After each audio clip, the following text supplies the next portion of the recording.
Hi student. GIT का online class में आप लोगों का स्वागत है। और आज की क्लास में लोग सीखने वाले हैं बैलेंस शीट क्यों बनाया जाता है और कैसे बनाया जाता है।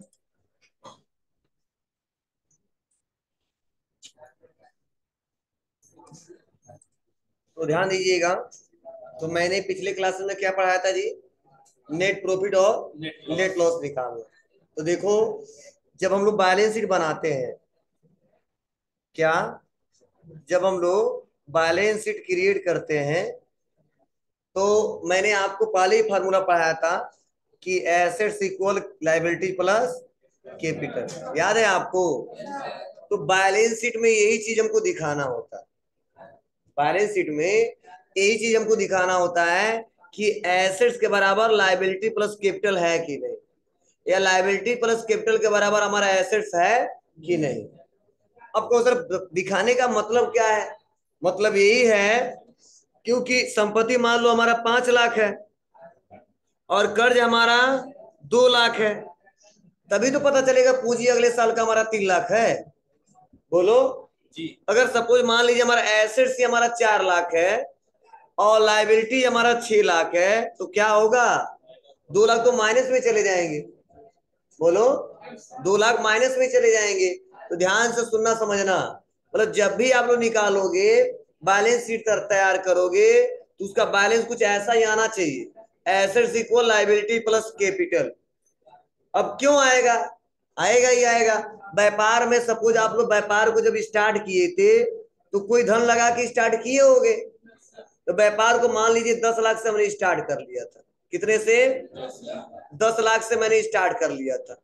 अब सपोज 10 लाख से स्टार्ट किया था तो बहुत सारा व्यापार 1 अप्रैल से लेके और हमारा 31 मार्च तक चला। तो लास्ट में हम पता करेंगे कि कितना नेट प्रॉफिट हुआ है या कितना नेट लॉस हुआ है, तभी तो हम लोग अगले साल बता सकते हैं, या इस साल का लास्ट में बता सकते हैं कैपिटल कितना होगा।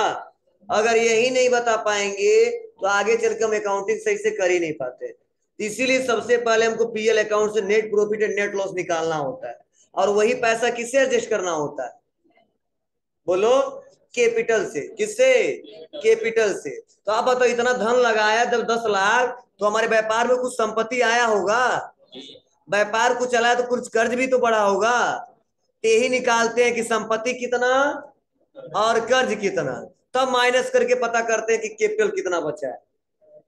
समझे? 10 लगाया तो कितने का संपत्ति हो गया? तो मान लो 12 का हो गया। समझे? या 14 का हो गया। लाइबिलिटीज कितने का है? 1 का, तभी तो 11 लाख आएगा जी अगले साल का कैपिटल।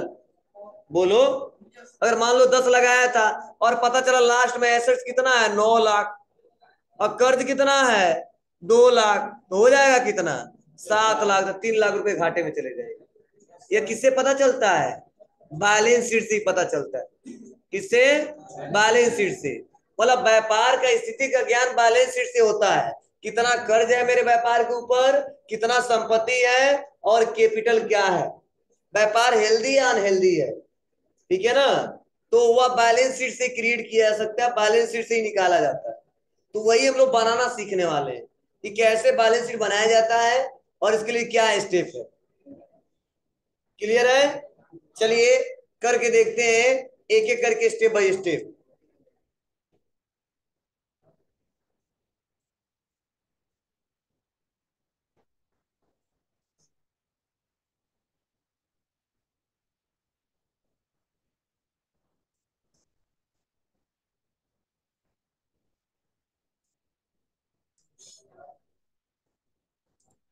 अब देखो इसके बारे में लिखा गया क्या गया है, यहाँ पे मैंने बताया भी अभी आपको।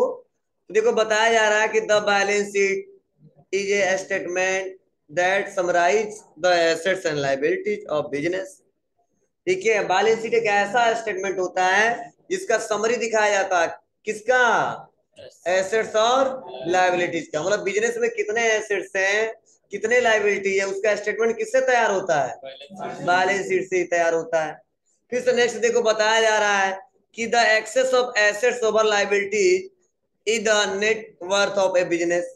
मतलब अगर लायबिलिटी से हमारा एसेट्स ज्यादा है तो अगले साल हम व्यापार को आसानी तरीके से चला सकते हैं, बिजनेस का कोई कीमत रहेगा।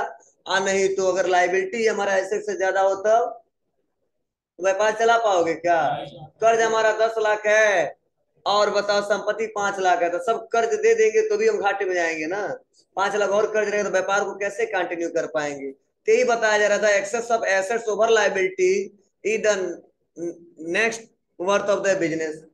फिर से देखो बताया जा रहा है कि the balance sheet provide information that help in the assessing, मतलब क्या क्या ये देता है इंफॉर्मेशन, क्या क्या प्रोवाइड करता है। तो देखो पहला ही बताया जा रहा है कि ये company long term financial strength and the performance, मतलब इसी से पता चलता है बैलेंस शीट से ही कि मेरे कंपनी का फाइनेंशियल स्ट्रेंथ क्या है, क्षमता क्या है, कि व्यापार को अगले साल या लंबे समय तक चलाया जा सकता है कि नहीं चलाया जा सकता है। अब बताओ कब चलाया जा सकता है? जब एसेट्स हमारा ज्यादा है लाइबिलिटी से, तब तो। अगर एसेट्स ही हमारा कम है, लाइबिलिटी ज्यादा, तो चला सकते हैं लॉन्ग टर्म बेसिस। व्यापार की क्षमता अच्छी रहेगी, परफॉर्मेंस अच्छी रहेगी, नहीं होगा।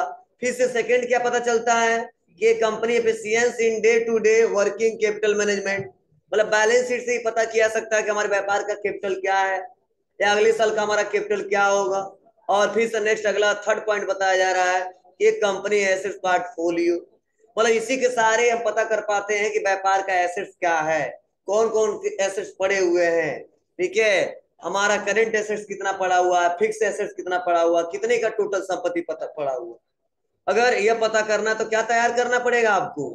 Balance sheet. लेकिन नोट में देखो यहाँ पे नीचे बताया जा रहा है, क्या बताया जा रहा है कि all revenue and expense account are close once the profit and loss account is prepare, मतलब जो भी आपके व्यापार में इनकम हुआ है, एक्सपेंस हुआ है, उसी साल उसी फाइनेंशियल ईयर में क्लोज कर दिया जाता है। कब? जब पीएल अकाउंट बनाते हैं तब, क्योंकि इनकम एक्सपेंस से हमको पता चलता है व्यापार में कितना नेट प्रॉफिट हुआ है और नेट लॉस हुआ है। जब तक इसको एडजस्ट नहीं करेंगे तब तक हम पता ही नहीं करेंगे। तो इसीलिए कहा जाता है कि जो हमारा इनकम है और जो हमारा एक्सपेंस है ये टेम्पोररी अकाउंट है।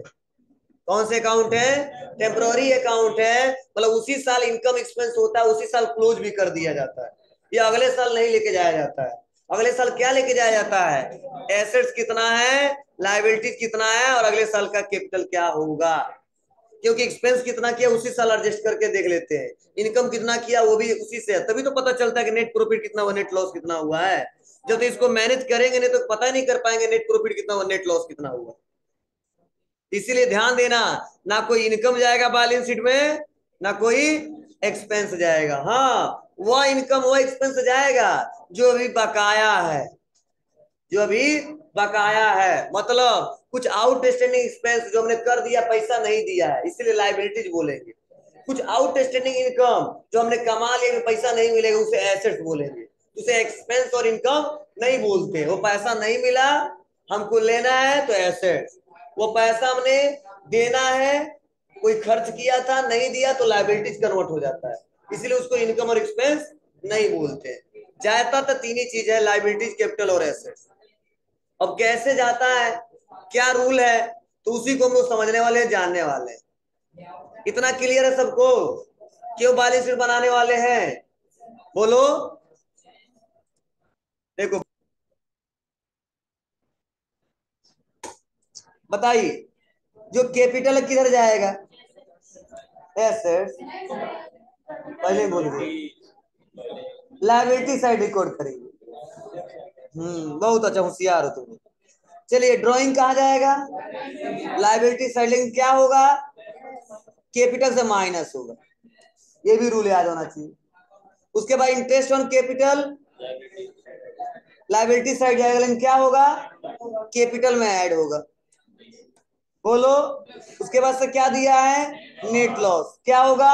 कैपिटल से माइनस होगा। उसके बाद से फाइनल रिजल्ट आएगा ना। अब तो बिल्डिंग कहाँ जाएगा जी? Plant and machinery, patent, goodwill, sundry creditor, liability. हाँ, फ्लो में सब कुछ एसेट्स है। लाइबिलिटीज है, क्रेडिटर है, सप्लायर का पैसा हमको देना है। चलो, sundry debtor, bills receivable, cash in hand, cash at bank, long term loan, क्या होगा? Liability. Deposit credit, liability. Bank OD closing stock. Bank OD liability, closing stock assets अभी पढ़ाया। आउटस्टैंडिंग सैलरी क्या होगा? लायबिलिटीज है। आउटस्टैंडिंग सैलरी बकाया salary जो हमने नहीं दिया है, देना है हमारे व्यापार को। इतना जल्दी भूल गया फिर से, इतना जल्दी अभी तुरंत बताएं। Long term investment liability, invest कर तो लायबिलिटी जाता है। क्या है? व्यापार में पैसा इन्वेस्ट किया, क्या हो जाएगा? एसेट्स है।